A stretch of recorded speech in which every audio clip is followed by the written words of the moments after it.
Bismillahirrahmanirrahim. Assalamualaikum warahmatullahi wabarakatuh. Alhamdulillah, syukurillah, wala haula wala quwata illa billah. Kuntum tuhibbunallah Allah fattabi'ukumullah wa yaghfir lakum dzunubakum wallahu ghafurur rahim. Bapak Ibu semua yang dirahmati Allah, tiada kata yang pantas kita aturkan saat ini kecuali rasa syukur kehadirat Allah Subhanahu wa taala yang telah memberi kita begitu banyak kenikmatan, terutama nikmat iman, Islam, nikmat waktu, niat, semangat, hingga nikmat sehat, sehingga kita bisa jamaah sholat subuh. Dilanjutkan dengan kajian ini, insyaallah semua dalam keadaan sehat walafiat semua. Amin. Bahagia semua ya, atau pura-pura bahagia? Insyaallah bahagia semua ya. Bapak yang dirahmati Allah, bukan hendak mengkhususkan bahwa sekarang itu 1 Januari tahun baru, bukan.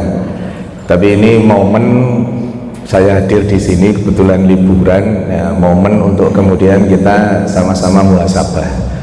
Kalau toh memang menjadi bagian dari setahun ini misalkan, ya, kaitan dengan waktu yang berjalan ini, apakah setahun ini kemudian kita sudah memenuhi apa yang kemudian menjadi kewajiban-kewajiban kita, apakah kita sudah terbentuk menjadi pribadi seorang muslim yang baik. Maka ada pertanyaan mendasar yang kemudian dijadikan judul, sudah sehatkah kita, ya. Sehat itu nanti ada beberapa pengertian. Sehat terdiri dari beberapa huruf yang kemudian nanti akan sekilas kita bahas. SEHAT-nya itu apa? Apakah kita sudah melakukan itu semua, gitu ya? Karena ternyata pada perjalanannya hal-hal itulah yang menjadikan kita ini sehat. Jadi sehat dalam artian yang terbebas dari penyakit itu. Nah, tentu untuk bisa mengetahui apakah kita sudah sehat yang terbebas dari penyakit itu atau belum, kita harus memahami juga definisi sehat itu sesungguhnya seperti apa, gitu ya. Definisi sehat itu kalau menurut Organisasi Kesehatan Dunia, World Health Organization (WHO), yang kemudian diadopsi oleh Kementerian Kesehatan Republik Indonesia, bahwa yang disebut sehat itu bukan hanya terbebas dari penyakit, tetapi juga bisa melakukan aktivitas kesehariannya secara optimal tanpa bantuan apapun. Jadi itu yang disebut dengan sehat. Nah, menariknya adalah ketika kemudian terminologi sehat itu harus terdiri dari 4 unsur. Sehatnya itu harus memenuhi 4 kriteria. Apa saja itu? Yang pertama, sehat secara jasmani. Kemudian yang kedua, sehat secara ruhani. Yang ketiga, sehat secara sosial. Yang keempat, sehat secara spiritual. Jadi sesungguhnya Organisasi Kesehatan Dunia pada konteks ini itu mengakui bahwa orang-orang yang punya kesehatan paripurna, 4 item sehat itu adalah orang-orang yang beragama. Jadi hanya orang-orang yang beragama saja yang kemudian bisa paripurna kesehatannya. Secara implisit sesungguhnya kriteria itu mengakui juga bahwa tidak akan pernah bahagia secara paripurna, tidak akan pernah sehat secara paripurna orang-orang yang tidak punya agama. Jadi sesungguhnya World Health Organization itu menafikan kalau ada seseorang yang ateis itu pasti tidak akan bisa sempurna kesehatannya. Kenapa? Jadi dalam definisi sehat WHO itu sehat jasmani, rohani, sosial, spiritual. Lalu kenapa kok mereka yang tidak punya nilai spiritualitas itu belum akan bisa paripurna kesehatannya? Bapak yang dirahmati Allah, dalam konteks sehat sakit dalam konteks sehat sakit itu ibaratnya 0 sampai 100 gitu ya, levelnya 0 sampai 100 gitu ya. Ketika seseorang sakit dan kemudian berada di level tertentu, di situ itu dunia kedokteran, dokter, rumah sakit, sarana prasarana, kecanggihan alat itu hanya mentok, ibaratnya 0 sampai 100 itu mentok di angka 60. Jadi kemampuan, kehebatan, kecanggihan apapun itu yang itu ansih manusia dengan segala peralatannya itu hanya di level 60 saja. Untuk mampu menyembuhkan itu di level 60 dengan skala 0 sampai 100, ibaratnya seperti itu. Di level 0 sampai 60 inilah kemudian sunnatullah itu tanda kutip ya pasti terjadi. Dan itu sekali lagi tanda kutip mutlak adalah usahanya manusia. Maksud saya gini, ketika ada penyakit yang disebabkan oleh bakteri X gitu ya, dalam tataran keilmuan bakteri X ini akan bisa dimatikan atau dibunuh oleh antibiotik Y misalkan. Maka bakteri X ini kalau kemudian diberi antibiotik Y, dia pasti mati.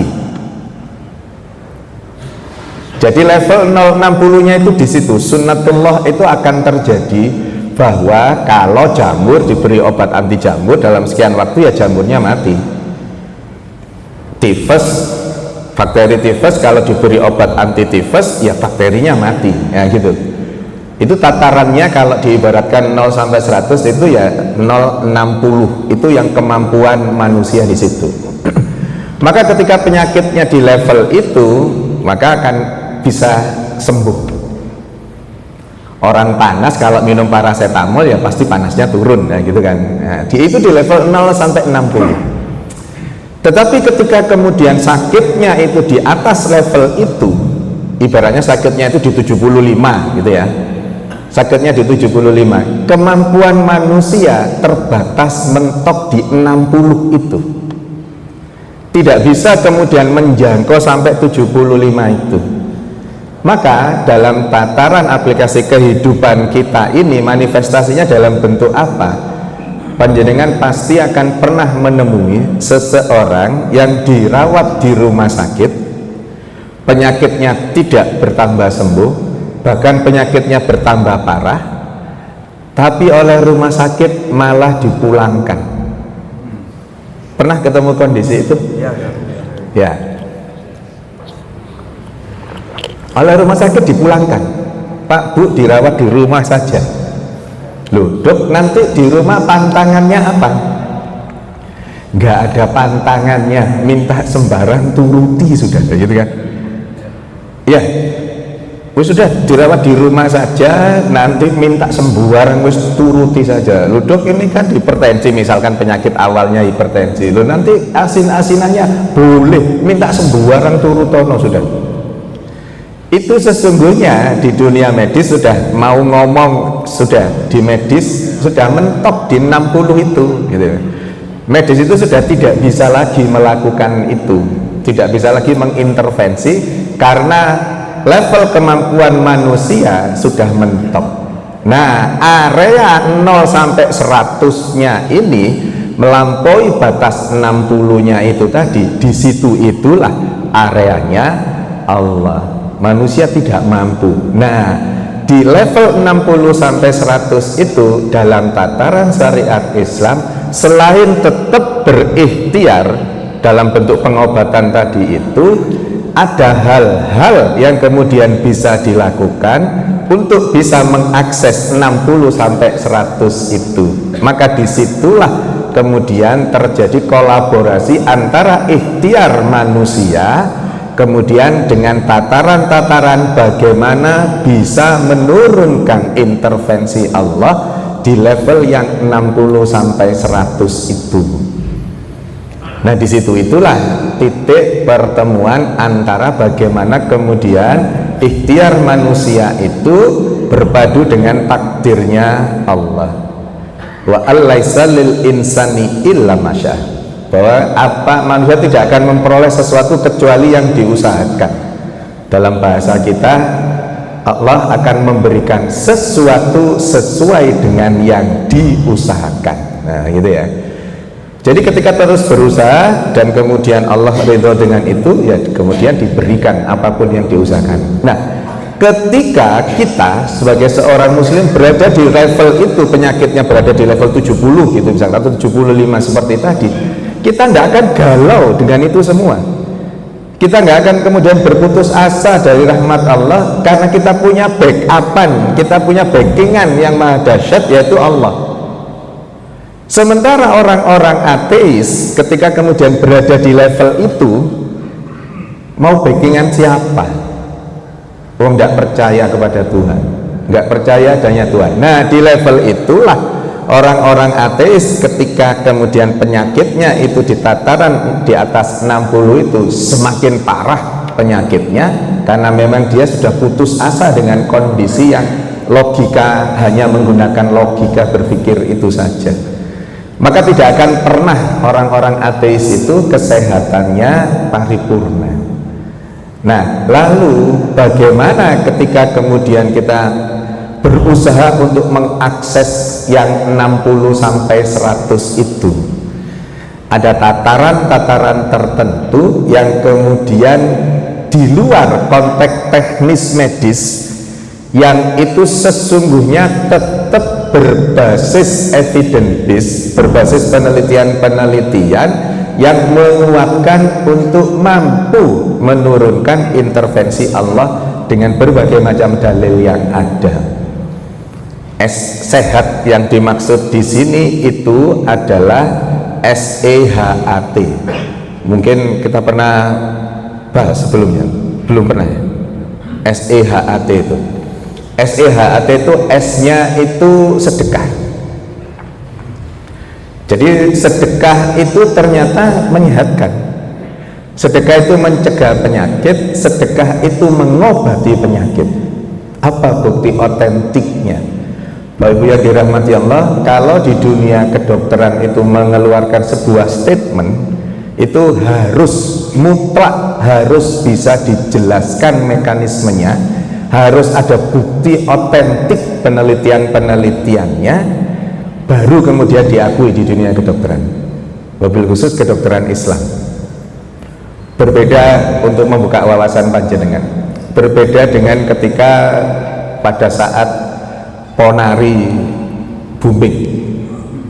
Ingat Ponari ya? Siapa Ponari itu? Ada seorang anak di Jombang yang menemu batu, katanya batu petir, yang kalau batunya itu dicelupkan di air, airnya diminum, penyakit sembarang sembuh, katanya gitu kan. Itu mekanismenya seperti apa kalau dalam tataran medis? Pasti tidak bisa diterima. Pada saat itu kami berkunjung ke Jombang, Mojokerto, Mojoagung, ya, melihat di tahun 2010-an itu insya Allah. Nah, ketika Ponari itu viral dalam bahasa sekarang atau booming pada saat itu, rumah sakit itu ramai atau sepi? Sepi ya. Bayangannya sepi karena semua orang akan datang ke Ponari yang untuk berobat. Orang tinggal dicelup airnya, dicelup batu, nanti penyakit sembarang sembuh. Ternyata kenyataannya apa? Ini rahasia antara kita saja ini Pak ya. Kenyataannya rumah sakit itu penuh. Jalan yang dipakai, selasar yang dipakai, sesungguhnya dipakai jalan, itu dipakai untuk merawat orang sakit. Jadi bednya ada tambahan, diinfus di jalan itu. Siapa pasien-pasiennya? Mereka yang minum airnya Ponari terus diare. Mereka yang minum airnya Ponari muntah. Mereka yang minum airnya Ponari kena tifus. Tapi itu kan nggak terekspos. Coba Ponari itu viralnya sekarang, paling umurnya 1 pekan, paling 1 pekan 2 pekan bubar setelah itu. Kenapa? Karena orang-orang yang dirawat di rumah sakit gara-gara minum air yang dicelup batunya Ponari yang muntah-muntah tadi itu, dirawat di rumah sakit, live di IG-nya, live di TikTok-nya, live di Facebook-nya.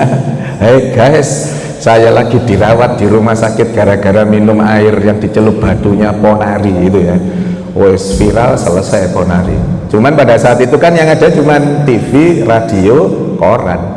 Dan mereka pasti memuat berita yang mengaksikan ini, ada anak nemu batu kemudian dicelup dan seterusnya itu.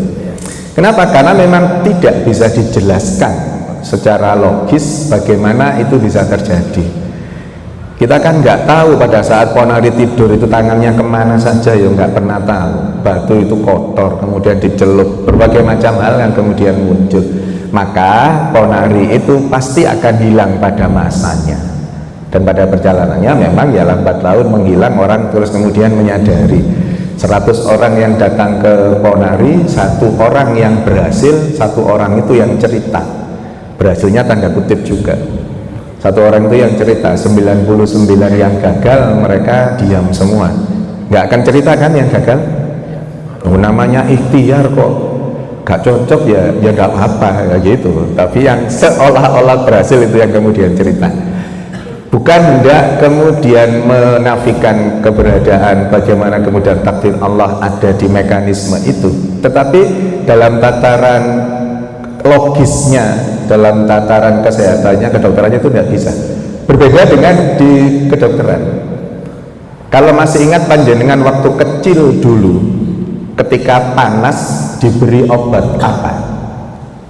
Diberi obat apa? Bodrexin. Ya, waktu kecil kan dulu diberi Bodrexin kan? Ada rasa jeruk, rasa stroberi gitu ya. Terus 20 tahun kemudian ketika jenengan sudah menikah, kemudian anak panjenengan panas, diberi apa? Paracetamol. Ya, Bodrexin isinya paracetamol. Ketika 20 tahun kemudian jenengan punya cucu jenengan panas, diberi apa? Paracetamol. 20 tahun kemudian ketika jenengan punya buyut jenengan panas, ya diberi paracetamol. Sekarang pun siapapun orang yang panas, kalau minum paracetamol panasnya pasti akan turun. Di situ tuh letak perbedaannya. Maka kalau di dunia kedokteran ada statement seperti saya sampaikan tadi, bahwa sedekah itu mencegah penyakit, sedekah itu mengobati penyakit. Apa bukti otentiknya? Kamilah yang di kedokteran Islam yang kemudian memadukan dalam tataran Quran, hadis, dan kemudian bagaimana proses yang ada di dalam tubuh kita. Di At-Taghabun ayat 16 dan di Al-Hasr ayat 9, wa may yukassuha nafsihi faulaika humul muflihun. Orang-orang yang dijauhkan dari sifat kikir adalah orang-orang yang beruntung. Jadi ada satu ayat di 2 surat yang berbeda yang bunyinya sama persis. Ya, wa may yukassuha nafsihi faulaika humul muflihun. Orang-orang yang dijauhkan dari sifat kikir artinya orang-orang yang ahli sedekah, ahli infak sedekah itu dikategorikan menjadi bagian dari orang yang beruntung. Lalu keberuntungannya dalam bentuk apa? Keberuntungannya dalam bentuk as-sadaqatu tasaddu sab'ina ba'ban minasum. Bahwa orang-orang yang beralih sedekah itu sedekahnya mampu mencegah dari 70 keburukan. Tafsir dari 70 keburukan itu salah satunya adalah sakit. Maka rangkaian ayat tadi, orang yang ahli sedekah menjadi bagian dari orang yang beruntung. Keberuntungannya adalah salah satunya dicegah dari berbagai macam penyakit. Apakah hanya mencegah penyakit saja? Tidak. Ternyata juga mampu mengobati penyakit. Ada hadis lain yang menyebut bahwa mardukum bis shadaqah. Belilah atau obatilah penyakit dengan sedekah. Sekali lagi, itu tataran Quran hadisnya. Dan lalu dalam tataran kehidupan kesehariannya apa bukti otentiknya? Nanti panjenengan browsing, penelitiannya Jorge Moll tulisannya, bacaannya Jorge Moll,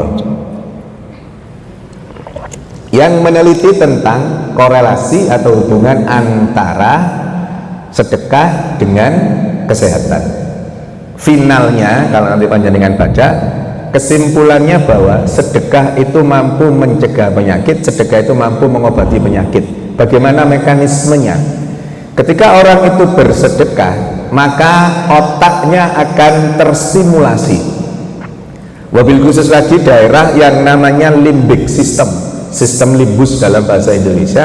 Lebih spesifik lagi, ada satu bagian otak yang namanya hipotalamus yang kemudian teraktivasi, sehingga ketika hipotalamus teraktivasi itu memerintahkan berbagai macam organ untuk memproduksi hormon.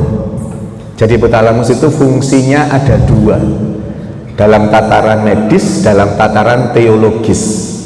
Teologisnya dia mampu membedakan lillahi ta'ala atau tidak, dia mampu membedakan ini yang hak atau yang batil, itu hipotalamus. Kemudian fungsi medisnya dia sebagai koordinator organ. Jadi jantung, paru, lambung, macam-macam itu semua di bawah koordinasinya hipotalamus. Ketika seseorang itu bersedekah tadi, itu infak sedekah tadi, itu merangsang hipotalamus. Karena ini perbuatan baik, maka syaratnya lillahi ta'ala. Ketika kemudian lillahi ta'alanya terpenuhi, itu merangsang hipotalamus itu.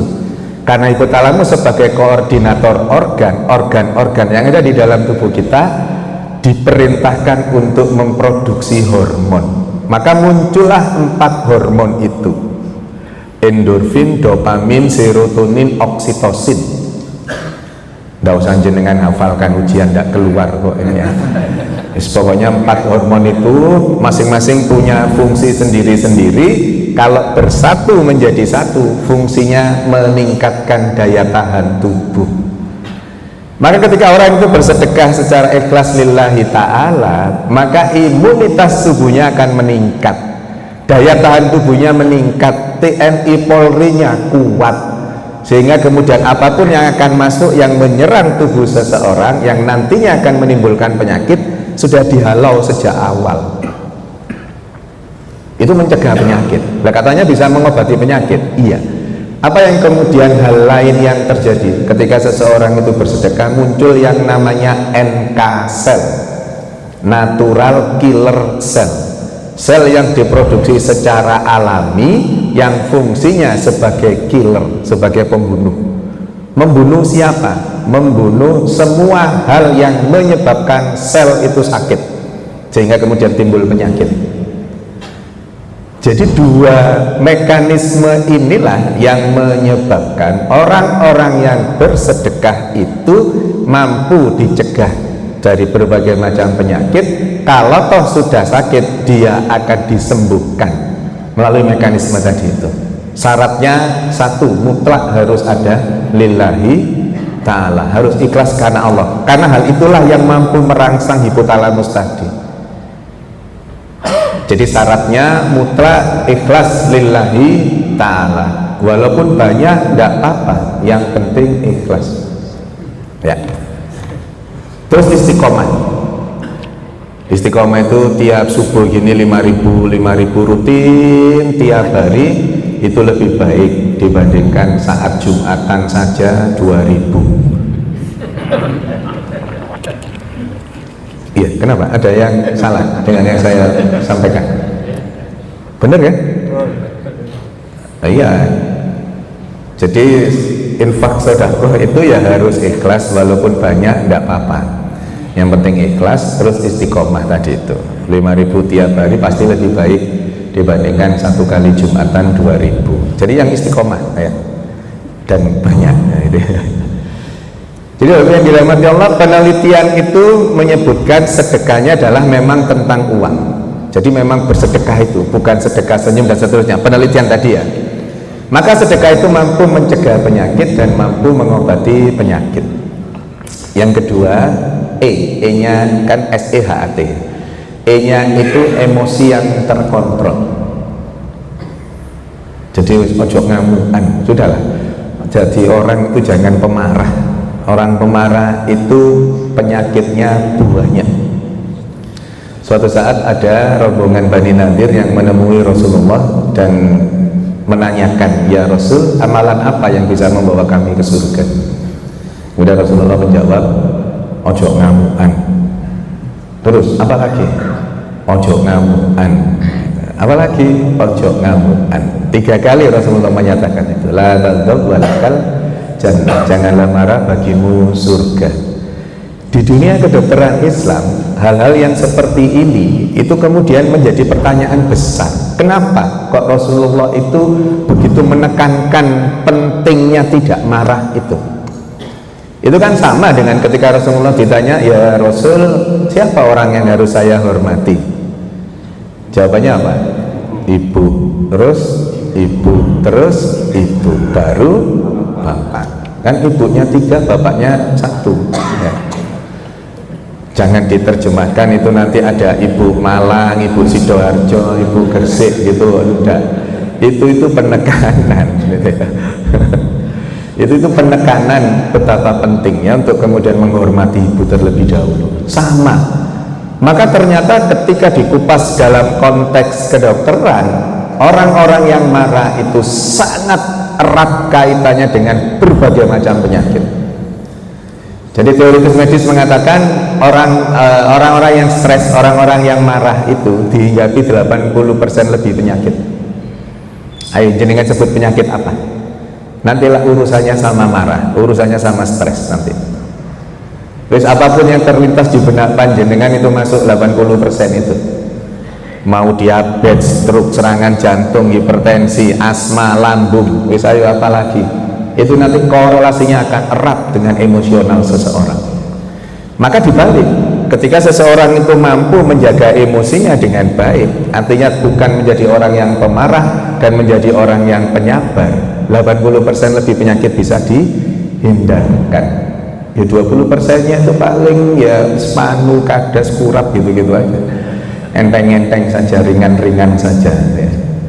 Jadi ketika kita mampu menghalau emosi kita sesuai dengan hadis tadi, walakal jannah itu 80% lebih penyakit bisa kita hindarkan. Lalu bagaimana supaya bisa sabar? Itu kan pertanyaannya jadinya. Lalu bagaimana bisa sabar? Ya ayyuhalladzina amanu sta'inu bis-sabri was-shalah innallaha ma'as sabirin. Dalam teknis medis di kedokteran Islam itu ternyata dari rangkaian ayat ini itu ternyata sabar itu akan muncul dari seseorang yang sholatnya benar. Maka rangkaian ayat itu kan menarik kalau di dunia kedokteran Islam itu. Orang-orang beriman, jadikanlah sabar duluan dan sholat itu sebagai penolong. Belakangnya masih dipertegas lagi, Allah akan membersamai orang-orang yang sabar. Kenapa kok bukan membersamai orang-orang yang sholat? Karena dalam terminologi teknis medis itu, orang yang sabar itu pasti sholatnya benar. Artinya orang-orang yang sabar itu produk atau output dari orang yang sholatnya benar. Maka kalau ada di antara kita ini, saya panjenengan yang sholatnya rutin, jamaah terus di masjid, tapi kok masih jadi orang yang ngamuan, itu maknanya sholat kita masih ada yang harus dibenarkan. Entah persiapan sholatnya, entah saat sholatnya, pasti ada yang gak beres dengan sholat kita itu. Apalagi berjamaah seperti ini, itu latihan sabar yang luar biasa. Sholat kita tadi itu kan tidak ada kan yang mendahului salam kesuwen, kak salam-salam gitu terus salam disik itu kan tidak ada. Betapa latihan kesabaran yang luar biasa, mulai ruku, i'tidal dan seterusnya itu kan kesabaran yang luar biasa. Tanpa kita sadari itu menjadi latihan yang hebat. Maka kemudian sholat itulah yang menjadi pintu masuk untuk kemudian kita menjadi orang yang sabar. Karena ada kalimat bijak, kalau pengen hidupmu diperbaiki oleh Allah, maka perbaiki sholat. Memang kunci pintu masuknya itu. Nah, ayat tadi itu seolah menyatakan bahwa kalau dia sabar, pasti sholatnya benar. Maka walaupun sholatnya yang kemudian dihisab pertama kali termanifestasikan dalam bentuk kesabaran itu. Jadi pendek kata, orang-orang yang sabar itu akan dijauhkan dari berbagai macam penyakit. Ibaratnya gini, kalau ada orang mau marah-marah gitu ya, setelah marah kemudian di sebelahnya ada orang wahim, ada orang bersin, itu dijamin pasti ketularan. Karena ketika orang itu marah, itu imunitas tubuhnya anjlok, imunitas tubuhnya turun, hormon kortisolnya naik, hormon adrenalinnya naik, maka imunitas tubuhnya akan anjlok. Berbanding terbalik dengan itu, orang-orang yang sabar muncul berbagai macam hormon tadi itu. Ada 4 item hormon tadi itu.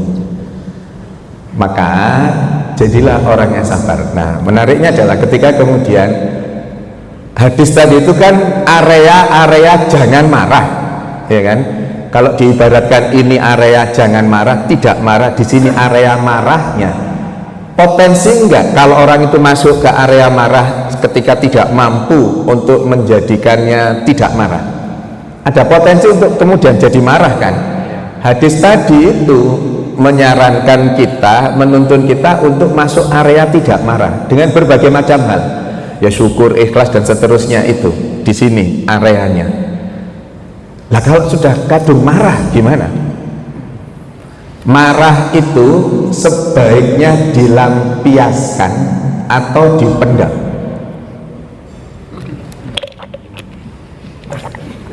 Ayo, sebaiknya dilampiaskan atau dipendam. Yang kita bahas tadi itu kan sebelum marah, jangan marah. Lah kalau sudah kadung marah,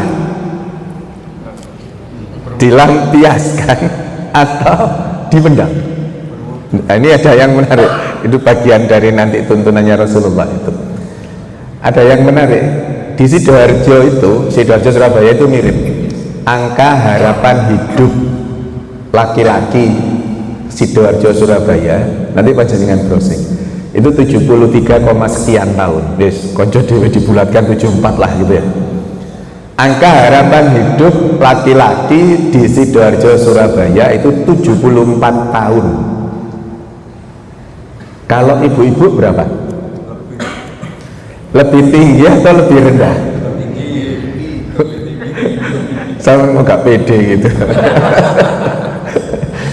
Ibu-ibu ternyata lebih tinggi. Ibu-ibu itu 78 tahun angka harapan hidupnya. Kenapa? Bapak stres mikir ibu. Enggak, bukan itu jawabannya. Salah satunya itu memang ini yang saya tanyakan, kenapa tadi itu saya tanyakan. Ibu-ibu itu kecenderungannya marahnya itu dilampiaskan, bapak-bapak kecenderungannya marahnya ditahan. Nah, itu salah satu yang menjadi dasar kenapa kok kemudian angka harapan hidup wanita lebih tinggi. Tapi tidak itu jawaban utamanya.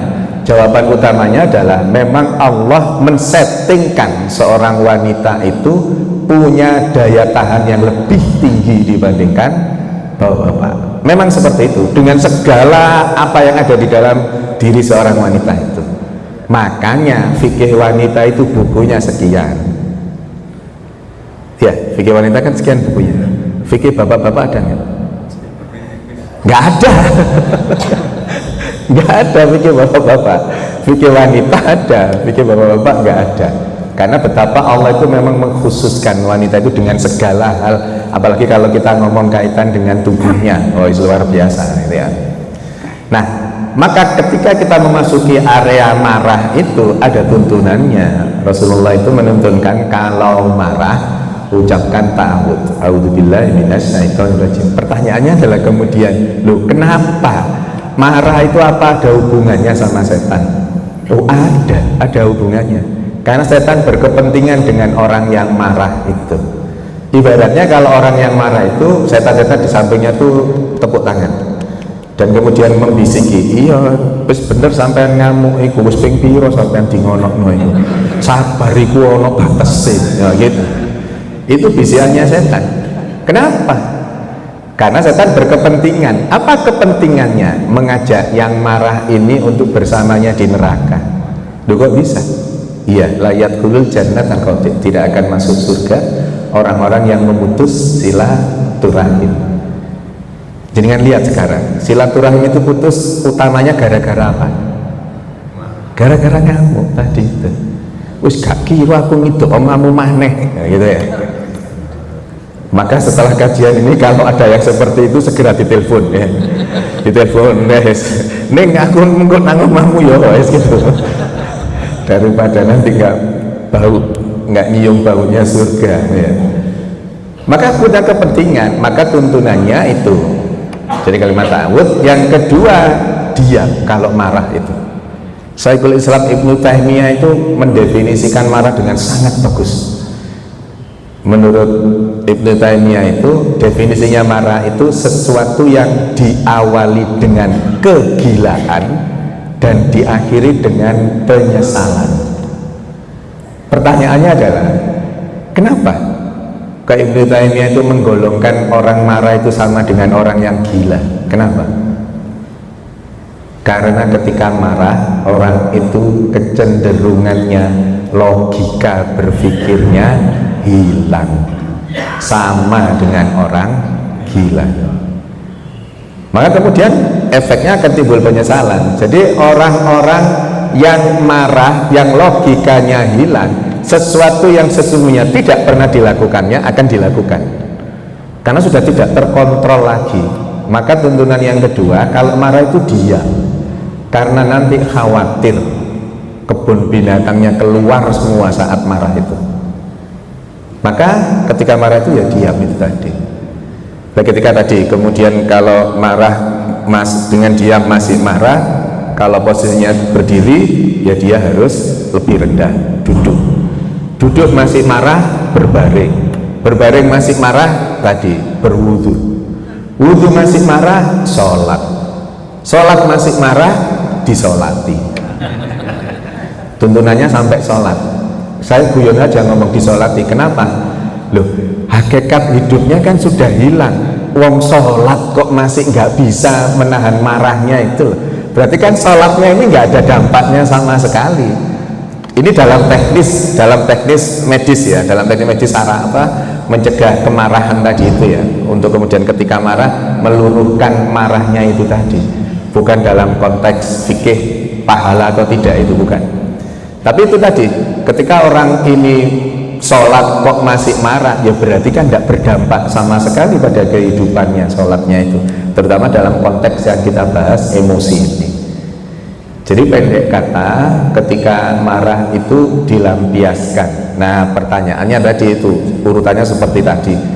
Lah yang marah yang dilampiaskan itu yang seperti apa?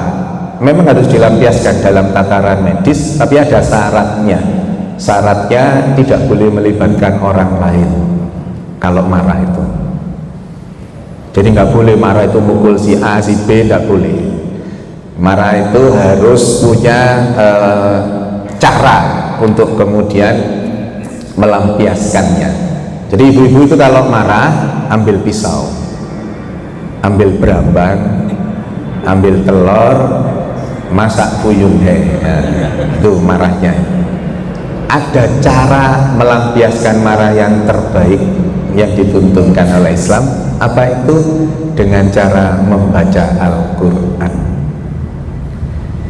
Jadi lampiaskan marah panjenengan itu dengan membaca Al-Quran. Masih gak tahu artinya, bahkan tajwidnya salah sekalipun, kalau yang dibaca Quran penelitiannya membuktikan hormon kortisolnya turun, hormon adrenalinnya turun, hormon dopamin dan endorfinnya naik. Hormon kortisol itu hormon stres, adrenalin itu hormon kemarahan.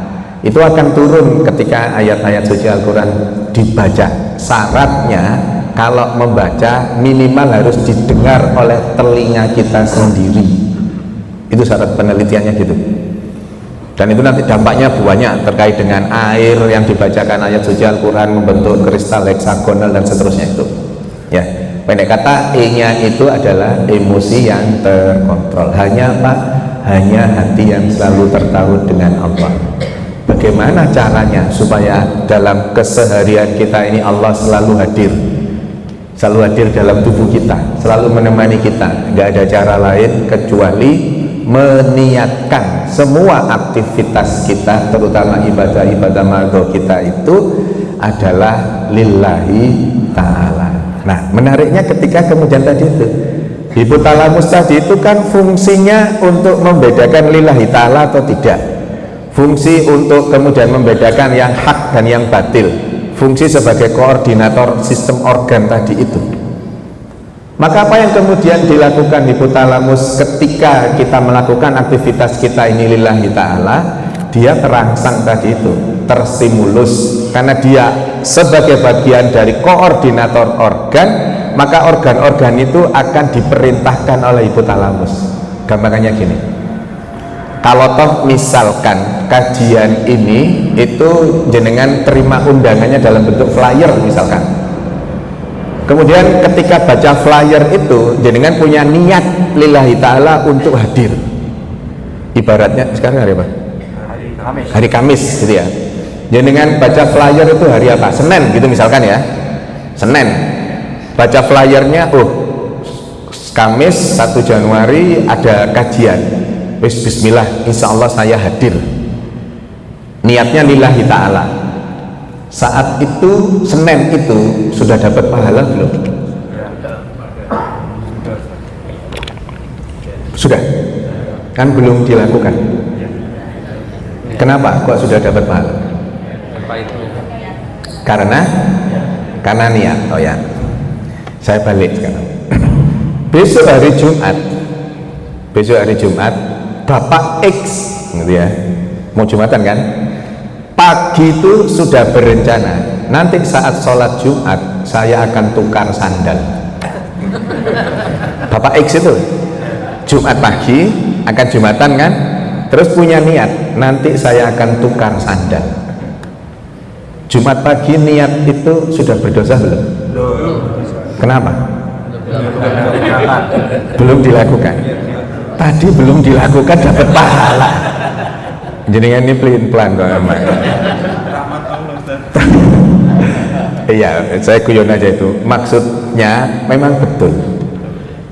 Niat yang lillahi ta'ala untuk kebaikan belum dilakukan, niat tok sudah dapat pahala.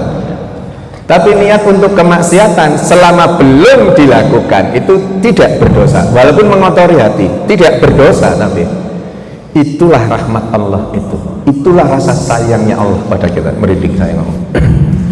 Betapa Allah itu terus kemudian menghitung betul bagaimana kemudian orang itu menjadi baik. Orang itu sesungguhnya memang basicnya itu memang baik. Pertanyaannya di dunia kedokteran Islam adalah, loh kenapa? Karena dia sama-sama niat.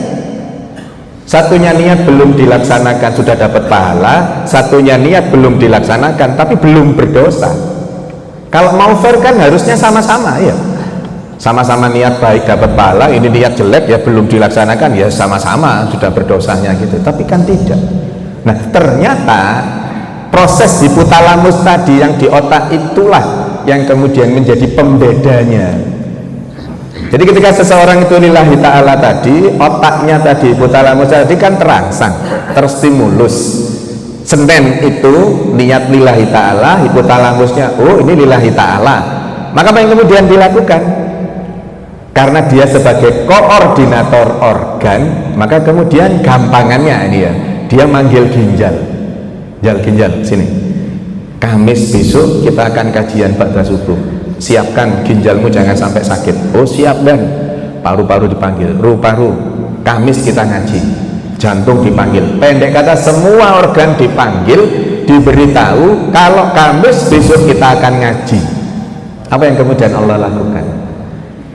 Ginjalnya, jantungnya, paru-parunya itu akan disehatkan terus untuk kemudian supaya apa? Supaya niatnya terlaksana. Maka dalam tataran innamal a'malu binniyat itu, kalau dalam tataran fikihnya, kegiatan apapun, amalan apapun yang tidak didasari pada lillahi ta'ala maka musroh. Dalam tataran medis lillahi ta'ala itu, niatnya lillahi ta'ala itu menyehatkan. Mekanismenya seperti yang saya sampaikan tadi. Jadi otaknya terangsang dengan niat lillahi ta'ala itu, kemudian mengkoordinasikan diri, organ-organnya dikabari semua, diberitahu semua agar niatnya itu terlaksana. Disitulah letak kemudian Allah menyehatkan terus sampai terlaksananya kegiatan tersebut. Dan ini berbeda sama sekali dengan yang Jumat niat tukar sandal itu. Kira-kira ada enggak tukar sandal itu lillahi ta'ala? Ketika niat tukar sandal itu, hipotalamusnya nyantai, nggak teraktivasi, nggak terstimulus sama sekali, diam saja. Ibaratnya itu ya, ini dalam bahasa awamnya, hipotalamusnya itu ngomong wis jarno begitu, nggak ada reaksi apapun, tubuh ya diam saja, nggak ada apapun sudah. Tapi ketika kemudian karena godaan setannya luar biasa kuat gitu ya, kemudian dia betul-betul akan menjalankan niat itu, jadi berangkat paling belakang, kemudian sandal yang akan ditukar dijejerkan dengan sandal yang akan diincer, kemudian dia duduk paling belakang softnya, ketika salam pelencing langsung nggak pakai apa-apa, harus langsung mendekati sandalnya itu. Sudah direncanakan seperti itu dan kemudian dilakukan betul. Yang menarik adalah ketika kemudian jejer sandalnya dengan sandal yang diincer itu, dia akan ngambil sandal yang diincer itu jantungnya gimana? Jantungnya geredek, nafasnya ngos-ngosan, perutnya mules, mual, wajahnya memerah, tangannya gemeter, kakinya gemeter. Pertanyaannya, apakah hal itu terjadi ketika jenengan Senin meniatkan lillahi ta'ala hadir di kajian ini? Senin itu terus kemudian rono gitu itu niat mau hadir di kajian? Enggak. Pertanyaan berikutnya, siapa yang membuat kemudian jantungnya berdetak lebih cepat, tensinya meningkat dengan mendadak, paru-parunya ngongsrong, perutnya mules, rilis asam lambung dan seterusnya? Itu siapa yang membuat itu? Allah. Melalui mekanisme apa? Hipotalamus tadi itu. Hipotalamusnya tidak terima kalau kita itu bermaksiat, karena dasarnya fitrah kita itu adalah baik. Maka karena itu ketika kemudian kok temenan, ya sudah, dia tinggal merintahkan tadi itu. Ketika ketidaknyamanan itu yang muncul dan kemudian diputuskan bahwa uslah gak usah tukar sandal karena tidak nyaman tadi kan, gak usah tukar sandal, sudah kemudian diputuskan wis iki Mas yo ngene sandal elek-elek ngene yo ngerjekeni kok, sudah wis batal untuk bertukar sandal tadi itu, kemudian sandal jeleknya tetap dipakai, jantungnya balik normal enggak? Jantungnya balik normal, paru-parunya balik normal, pendek kata semuanya kembali normal. Andai kata panjenengan tahu yang terjadi di dalam tubuh kita itu, paru-parunya, ginjalnya sama otak kita itu tos,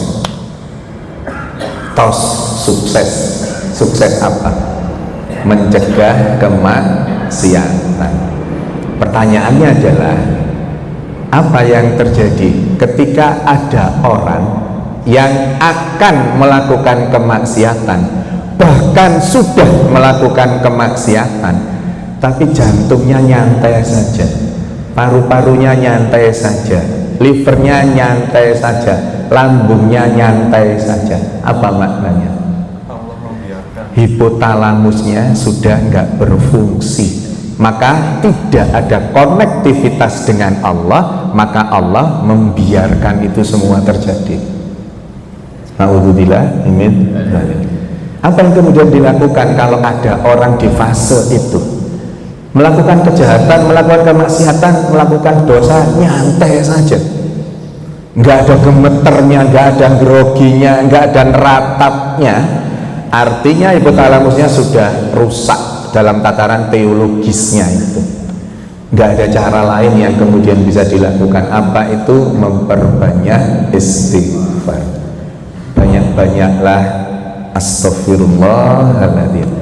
Dan SEHA-nya itu adalah istighfar, astaghfirullahaladzim itu. Nggak ada cara lain, sudah harus memperbanyak istighfar dan ngaji Quran itu. Ngaji Quran itu yang lancar sama yang gerodal-gerodul pahalanya banyakan mana? Banyakan mana? Seneng ya sing gerodal-gerodul. Jadi hadis riwayat Aisyah itu menyebut bahwa orang yang kesulitan ngaji, ya dalam bahasa kita grodal-gradul itu, pahalanya di 2 kali lipatkan. Sudah selesai berarti? Belum.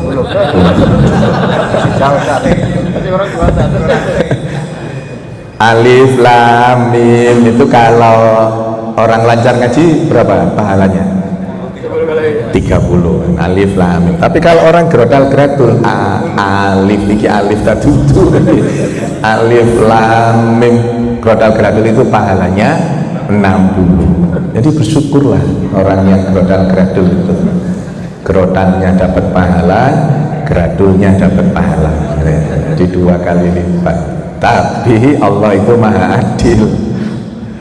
Orang yang lancar ngaji 5 menit dapat berapa halaman? Tahulah bolak-balik ya, secara bolak-balik ya. Jadi 2 halaman, dia pahalanya 2 halaman. Orang yang grodal-gradul berapa halaman? Ya grodal-gradul separuh, terus ngoyo ya. Pahalanya di berapa kali lipat kan? 2 kali lipat kan? Berarti pahalanya 1 halaman. Lo kan enak wong sing lancar. Maka yang grodal-gradul jangan istiqomah di grodal-gradulnya. Maka harus berusaha berikhtiar terus untuk supaya lancar ngajinya, karena nanti pahalanya juga akan lebih banyak. Di sini itu makna sesungguhnya yang terkandung di situ itu, Allah itu mengapresiasi kepada mereka yang mau belajar, kepada mereka yang mau hijrah. Diapresiasi oleh Allah, pahalanya di 2 kali lipatkan. Maka kalau ada orang yang tidak pernah sholat maghrib di Rodotul Jannah ini, terus kemudian tahu-tahu ikut sholat maghrib, dikit-dikit datang ikut sholat maghrib di sini, ya jangan digojloki. Ngimpi opo jak sampean iso maghriban kene wong sak umur-umur gak pernah sampean niku salat. Kok saiki moro-moro salat sampean kesambet opo? Enggak gitu. Jadi yang mereka yang mau hijrah dirangkul untuk kemudian enak cak sampean salat nang kene itu dapat bla bla bla bla gitu ya. Jadi itu yang terkandung. Nah, A-nya itu adalah astagfirullah tadi itu. Di Al-Anfal ayat 33, wa makanallahu liyu'adzibahum wa anta fihim wa makanallahu mu'adzibahum wa hum yastaghfirun. Allah tidak akan mengadab sekelompok orang selama Rasulullah masih hadir bersama mereka. Allah tidak akan mengadab sekelompok orang selama mereka beristighfar.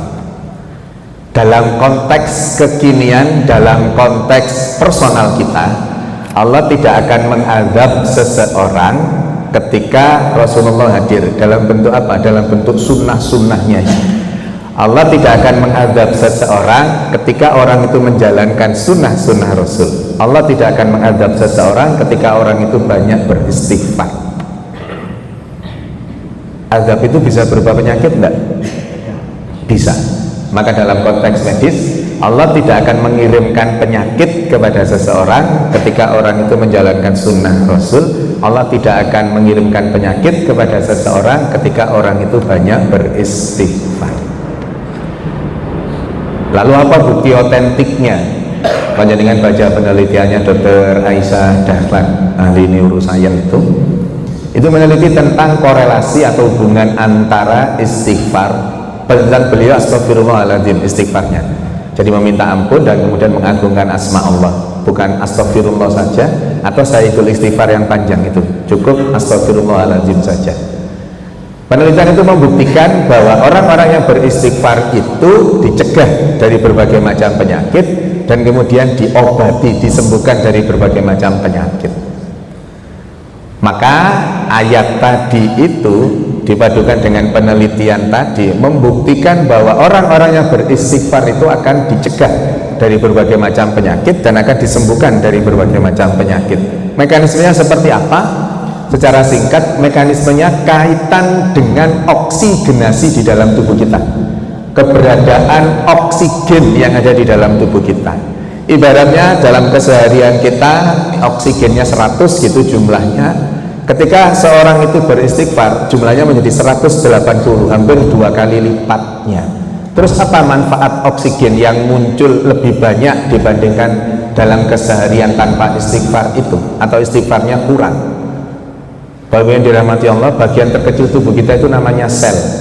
Sel yang sejenis membentuk jaringan, beberapa jaringan jadi organ, beberapa organ jadi sistem organ, berbagai macam sistem organ jadilah tubuh kita. Yang ingin saya sampaikan, sakit apapun seseorang itu yang sakit adalah selnya, karena sel nanti membentuk jaringan, jaringan membentuk organ. Maka penyakit apapun yang diderita seseorang, yang sakit itu selnya. Orang diabetes yang sakit apanya? Sel pankreasnya. Orang asma yang sakit apanya? Sel paru-parunya. Orang stroke yang sakit apanya? Sel otaknya, dan seterusnya itu. Maka penyebab dari berbagai macam penyakit itu adalah selnya. Selnya sakit. Selnya sakit karena apa? Selnya sakit itu karena kekurangan oksigen. Kekurangan oksigen dengan berbagai macam penyebabnya itu menyebabkan selnya sakit, kemudian organnya akan sakit. Nah, ketika orang itu beristighfar, kadar oksigen di dalam tubuhnya itu meningkat menjadi hampir 2 kali lipatnya. Ibaratnya 100 menjadi 180. Kesehariannya 100, nah kemudian 80 lebihnya karena istighfar ini buat apa? Apa manfaatnya? Sel yang tadi kekurangan oksigen, sehingga orang itu kan sakit. Ketika 100 kan bukti otentiknya dia sakit, ada selnya yang rusak. Ketika kemudian dia beristighfar, selnya menjadi 180, oksigennya menjadi 180, maka oksigen itulah yang kemudian memberi subsidi kepada sel yang sakit tadi itu. Sel yang rusak, yang sakit tadi, yang kekurangan oksigen, karena disupport oksigen hasil dari peningkatan karena istighfar ini tadi, maka kemudian lambat laun sel yang rusak tadi, karena terpenuhi kebutuhan oksigennya, tambah lama tambah membaik, pada satu titik selnya kembali normal. Kalau selnya kembali normal, jaringannya membaik, organnya juga membaik, maka penyakitnya juga akan Allah sembuhkan. Di situ mekanisme bagaimana istighfar itu mampu mengobati dan menyembuhkan, mencegah dan mengobati penyakit. Pertanyaannya berikutnya adalah, berapa banyak istighfar yang harus diucapkan? Laqad kana lakum fi Rasulillahi uswatun hasanah. Maka seberapa banyak ucapan astagfirullah itu supaya dapat manfaat seperti itu tadi, maka Rasulullah lah yang kemudian menjadi contohnya. Pertanyaannya lagi, ngapain Rasulullah itu beristighfar? Istilahnya Rasulullah itu ada riwayat 70, ada riwayat mengatakan 100. Ngapain Rasulullah beristighfar? Orang istighfar itu kan minta ampun kepada Allah, kemudian ketika diampuni atas izin dan rahmat Allah, maka dia akan dimasukkan ke surga. Ngapain Rasulullah beristighfar? Wong dijamin masuk surga. Ngapain Rasulullah beristighfar? Wong beliau maksum. Jawabannya pasti dua, tataran teologis dan tataran medis. Teologisnya karena rasa bersyukurnya Rasulullah itu, sama persis dengan ketika sholat kakinya bengkak itu. Sebagai bentuk rasa syukurnya itu, maka Rasulullah banyak beristighfar. Cara teologis keduanya adalah supaya diikuti oleh umat. Kita mengikuti itu sebagai contoh. Nah, yang kedua besarnya itu adalah tataran medis itu. Hal itulah yang menyebabkan kesehatan Rasulullah itu optimal, karena keistiqomahannya dalam beristighfar ditunjang dengan penelitian tadi. Maka sel yang rusak hari itu diperbaiki oleh oksigen yang tinggi itu tadi melalui mekanisme istighfar itu. Nah, ketika seseorang kemudian beristighfar itu, kadar oksigennya meningkat minimal 100 kali dalam satu hari. Apakah ada dampaknya ketika hari ini baca istighfar 2000 kali? Karena sudah 2000 kali kan berarti punya cadangan untuk 19 hari. terus besok tidak baca istighfar, lusa tidak baca istighfar, ahad tidak baca, ternyata itu tidak berdampak. Dampaknya cuma hari itu saja, hari ini saja dampaknya. Besok kalau kemudian tidak membaca istighfar lagi, oksigennya balik normal. Itu penelitiannya. Maka di situ itulah letak keistiqomahan itu. Jadi tidak bisa nyimpen sekarang 2000 besok libur, itu nggak bisa. Maka istighfar itu harus dibaca rutin dalam kesehariannya minimal 100. Nah, ketika kemudian oksigennya tinggi tadi, sel yang kemudian Allah sembuhkan ini tadi berapa banyak? Wallahu a'lam. Kapan kemudian selnya itu menjadi sehat kembali? Sama, wallahu a'lam. Walaupun sesungguhnya sudah tertulis di Lauhul Mahfuz. Wala bis-sama'i wal asghara min dalik wal akbara ila fi kitabim mubin. Kejadian-kejadian kecil, kejadian-kejadian hebat yang kita alami itu tertulis semua di Lauhul Mahfuz. Sesungguhnya kapan sembuh dengan istighfar itu ada di Lauhul Mahfuz. Tapi kan kita tidak tahu kapannya itu. Karena kita tidak tahu, apa yang kemudian kita lakukan? Berikhtiar yang terbaik. Maka insya Allah akan diberi yang terbaik pula oleh Allah. Kalau memang belum disembuhkan dengan berbagai banyak istighfar itu tadi, kok nggak sembuh-sembuh penyakitnya, ya memang belum waktunya sembuh. Ya barangkali memang karena istighfar kita yang masih kurang. Dengan sedekah tadi kok nggak waras-waras penyakitnya, ya mungkin sedekahnya yang kurang lillahi ta'ala. Sudah lillahi ta'ala kok masih nggak sembuh-sembuh, ya barangkali kurang istiqomah. Lu istiqomah kok masih belum sembuh, ya barangkali kurang besar. Ini memang seperti itu polanya. Nah, maka istighfar yang minimal 100 kali itulah yang menjadi salah satu hal yang mampu mencegah dan mengobati penyakit. Puncaknya adalah T itu takwa. Itu puncaknya. Semua rangkaian SEHA itu tadi itu merujuknya nanti ke T, ke takwa itu. Takwa itu sederhananya itu kan menjalankan apa yang diperintahkan Allah, menjauhi apa yang dilarang. Ayo coba itu terapkan di dunia kedokteran, di dunia kesehatan. Ketika menjalankan apa yang diperintahkan dalam tataran medis, menjauhi apa yang dilarang dalam tataran medis, ya kan pasti sehatnya toh. Jantung harus dijaga dengan banyak olahraga, ya maka kemudian akan disehatkan jantungnya. Untuk kesehatan jantung jangan banyak konsumsi makanan-makanan yang tinggi kolesterol, misalkan, itu dijauhi. Maka kemudian jantungnya ya tidak akan, pembuluh darah di jantungnya tidak akan muncul plak, tidak akan muncul kerak yang kemudian nanti menyebabkan penyumbatan dan seterusnya itu. Nah, dalam tataran teologisnya, orang-orang yang bertakwa itu dijanjikan oleh Allah sesuatu yang hebat. Lalu cirinya orang yang bertakwa itu apa? Paling mudah untuk kemudian dihafal dan itu diterjemahkan dalam tataran medis itu Ali Imran 134 itu. Cirinya orang yang muttaqin itu alladzina yunfikuna fis-sarai wad-dharra wal kadhimina al-ghaidh wal 'afina 'anil nas. 3 ciri orang-orang yang bertakwa itu. 1, orang yang menafkahkan hartanya di jalan Allah saat lapang maupun sempit, sedekah tadi itu. Kemudian orang yang memaafkan kesalahan orang lain. Orang-orang yang mampu menahan amarah. Itu yang E tadi itu. Kemudian orang-orang yang mampu memaafkan kesalahan orang lain, termasuk bagian dari emosi tadi itu, supaya kemudian menghilangkan dendam dan menjadi orang yang sabar. Ketika ciri-ciri itu ada, apa yang kemudian Allah janjikan? Man kana yu'minu billahi wal yaumil akhir wa may yattaqillaha yaj'al lahu makhraja wa yarzuqhu min haitsu la yahtasib. Dia tolak ayat 2 akhir dan 3 awal itu. Barang siapa yang percaya kepada Allah dan hari akhir, maka jadilah orang yang bertakwa. Wa may yattaqillah. Apa yang kemudian Allah janjikan? Allah akan memberi jalan keluar, memberi solusi dari segala permasalahan yang dihadapi, dan Allah memberi rezeki dari arah yang tidak disangka-sangka. Dalam konteks kedokteran, dalam konteks kesehatan, penyakit itu masalah enggak?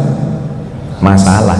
Maka ayat itu bisa diterjemahkan, ketika orang itu bertakwa, maka Allah akan memberi jalan keluar dari penyakitnya. Dengan cara apa?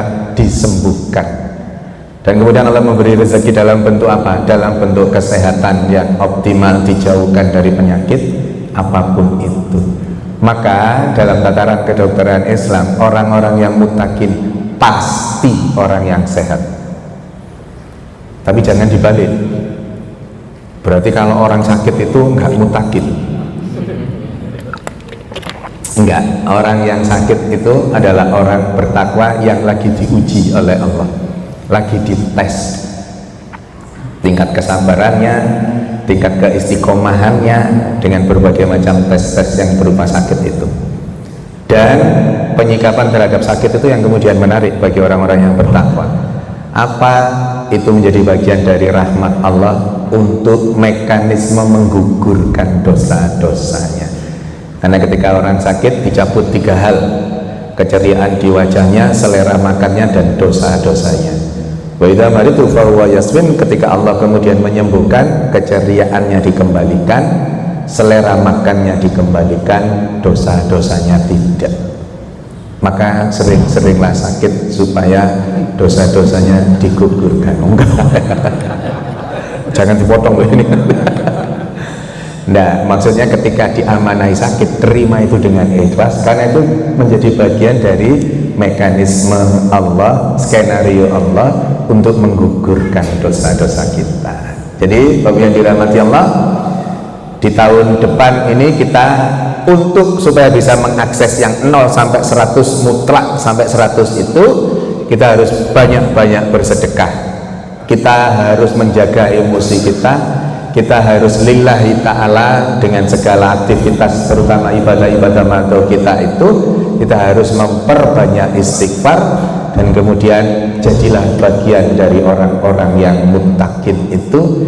Dari situ itulah kita mampu mengakses 0 sampai 100, tidak hanya 0 sampai 60 saja.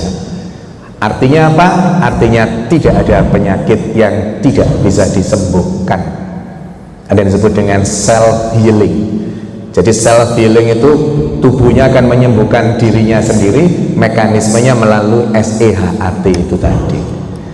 Semoga ada manfaatnya. Mohon maaf kalau ada sesuatu yang kurang berkenan.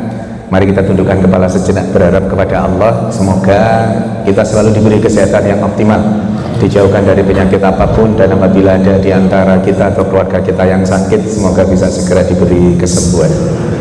Bismillahirrahmanirrahim. Allahumma rabbana siyasifil ba'sa isri antasa fi'ila sifa'an sifahuka sifa'an la yughadiru saqaman. Allahumma inni as'aluka ilman nafi'an wa rizqan thayyiban wa amalan mutaqabbalan. Allahumma arinal haqqa haqqan warzuqna ittiba'ah wa arinal batila batila warzuqna ijtinabah. Rabbana la tuzigh qulubana ba'da idh hadaitana wa hab lana min ladunka rahmah innaka antal wahhab. Rabbana hab lana min azwajina wa dhurriyyatina qurrata a'yun waj'alna lil muttaqina imama. Rabbana dhalamna anfusana wa illam taghfir lana wa tarhamna lanakunanna minal khasirin. Rabbana atina fid dunya hasanah wa fil akhirati hasanah wa qina adzabannar.